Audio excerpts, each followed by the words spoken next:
Hey guys, today I have a review for you, or first impressions.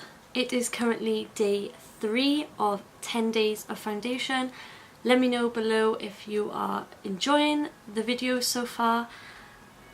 It's only day 3, but like this video if you are enjoying 10 days of foundation, and make sure to subscribe for or to see my future foundation videos. Today I'm going to be reviewing the Urban Decay All Nighter full coverage foundation. Keep on watching if you want to see my thoughts on this foundation. Okay, so today I'm going to be doing a review slash first impressions on the Urban Decay All Nighter waterproof long wear liquid foundation. Just looks like this. I love the packaging, it is so nice. The box is by here. It just says full coverage, long wear, matte finish, waterproof, oil free. So this will be great for oily skin people.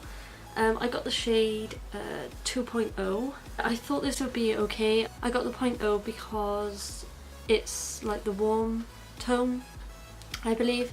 And I got number 2 because I didn't think I was that light to get number 1.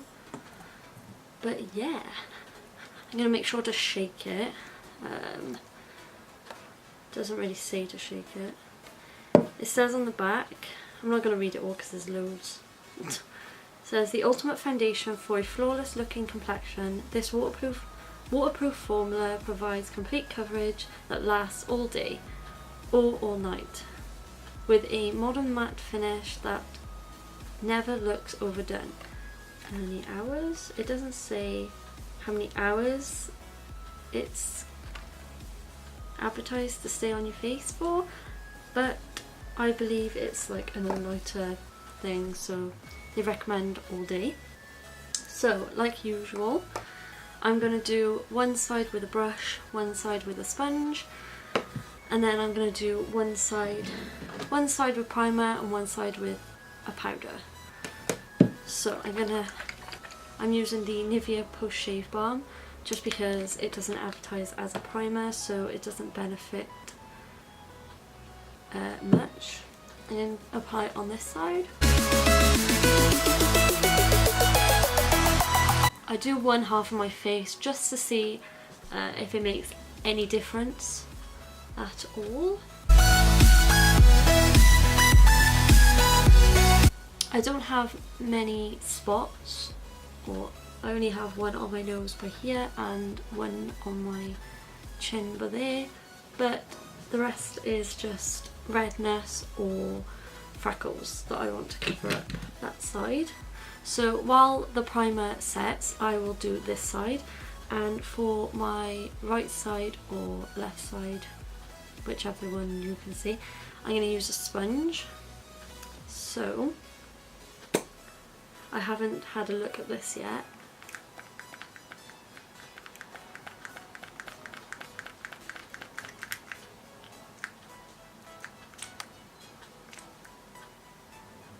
So it is really quite liquidy.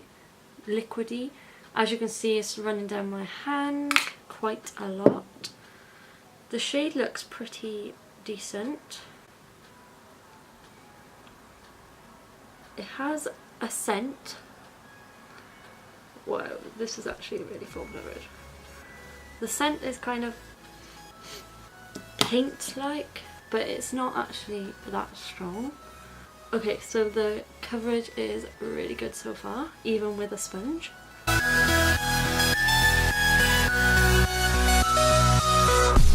You definitely don't need too much foundation. It has covered up my redness very well.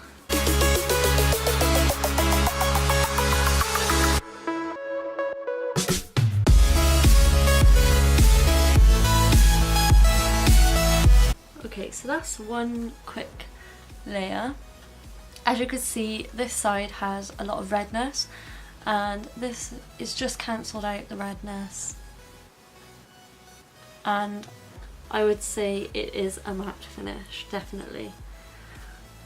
So if you don't like matte finishes, then this is not for you. So now I'm going to take a brush. This is the Real Techniques buffing brush, and this has gone all the way down to my wrist, and I'm going to buff that in.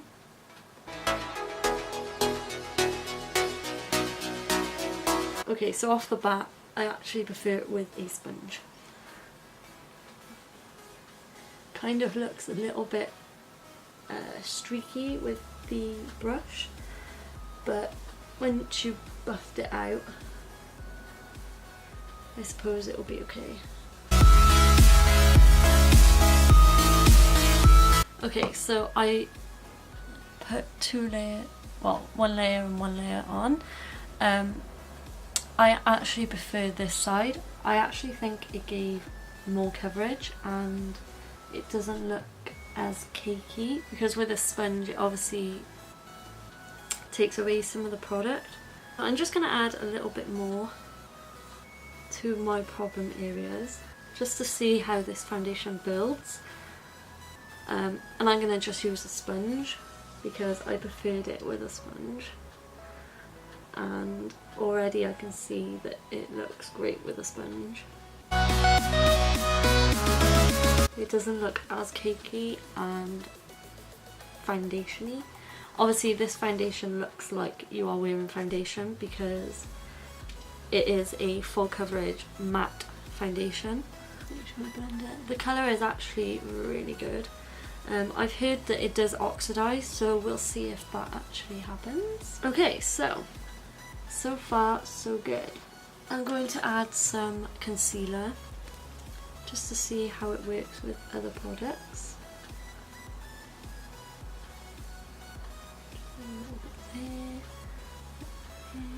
I'm only going to add a little bit as the foundation is full coverage anyway.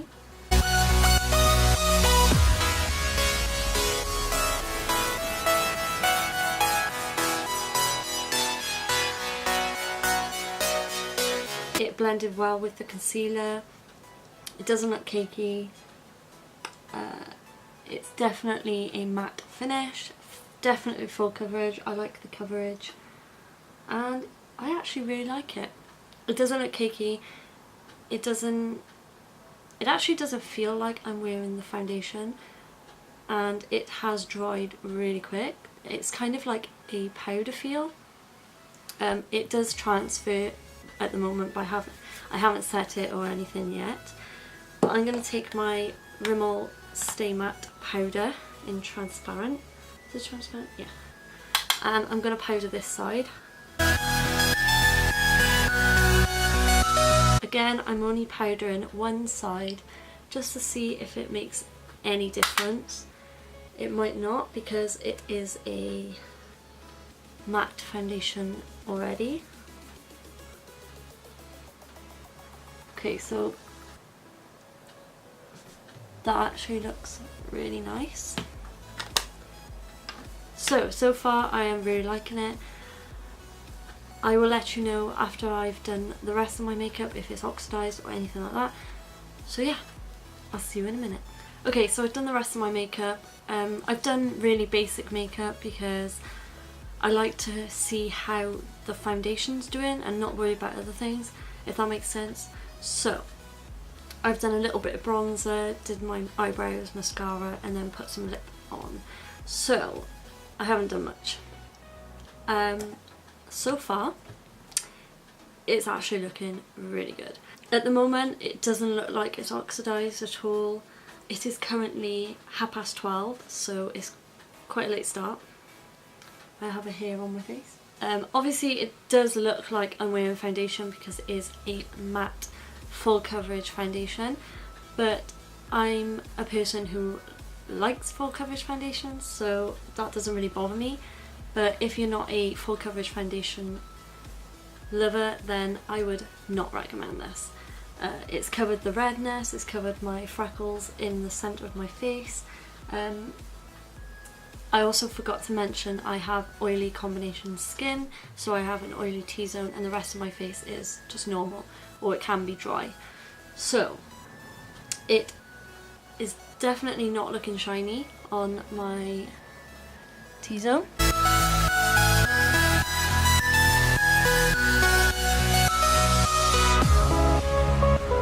I say it looks a little bit shiny under my eyes by here because I think that's just the concealer I used, because it actually doesn't look as shiny on the powdered side, so just bear in mind that.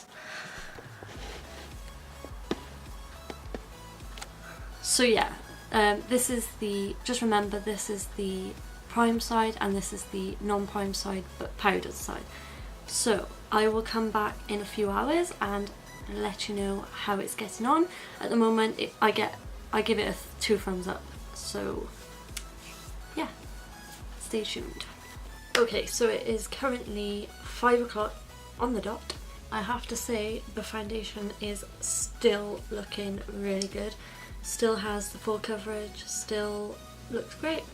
It looks actually flawless. If you look far away, it looks flawless, and then when you look up close you can kind of see some dry patches on my nose, and then around my nose by here, but that's pretty much it. It's still keeping my oils at bay. I can't really see a difference between the prime side and the non-prime side. I can see a slight difference to the powder side. It looks a little bit more matte than the non-prime side. Obviously I am oily combination skin, so that is expected if I don't powder, which I didn't on this side obviously. And I gotta say it has oxidized slightly, not too much, but it has oxidized a little bit. As you could tell by my chest, it's quite white and quite fair because I don't have any fake tan on or anything. My face does look a little bit more bronzed, but that might just be because I bronzed, but I didn't put a dark bronzer on, so I think it has oxidized just a teeny bit. So yeah, it's 5 o'clock. It's been about 5 hours. I will check back in another few hours, and yeah, stay tuned for more. So far, really loving this foundation. I wouldn't recommend it for dry skinned people because I can see dry patches on my nose area by here, so it does cling on to dry patches. Oily skinned people are good to go. Like I said, I wouldn't wear this every day because it is a full coverage foundation. Okay, so I will be back in a few hours. So last check-in of the day slash night. I can officially tell you that it actually still looks great. Again, on the dry patches on my nose, I don't know why I have a dry nose. It's been playing up lately. I think it's because of the weather. Because it's cold outside maybe. And the only thing I can see is that it's come off my chin a little bit because, like most days, I normally lean on my chin or, I don't know, touch my chin, and maybe because I've been eating and stuff like that. So the only thing I can see is them. It's controlled my oils really well. It hasn't oxidized too much from my previous time I came back. It is now around about 8:25 in the evening. I feel like taking off my makeup now. It didn't feel too much like I was wearing foundation. It does transfer, still transfers now. But yeah, I absolutely love this foundation. I think it's going to be my favourite full coverage foundation. I'll have to test it out, and I will be doing a roundup video at the end of this 10 days of foundation series, so be wary of that. Make sure to subscribe and stay tuned for that. And I will link all my 10 days of foundations in the description box below, so you just click on the link and which day you want, and then they'll be there. So Like I said, oils are still at bay. It is showing a little bit of shine on my T-zone, but it's literally nothing that I get from a few other foundations. It actually looks really good, and besides from my nose and a little bit on my chin, everywhere else basically still looks flawless. So I am really impressed with this foundation and I definitely recommend. So yeah, I hope you enjoyed this video. Stay tuned for more. Make sure to subscribe and see you in the next one.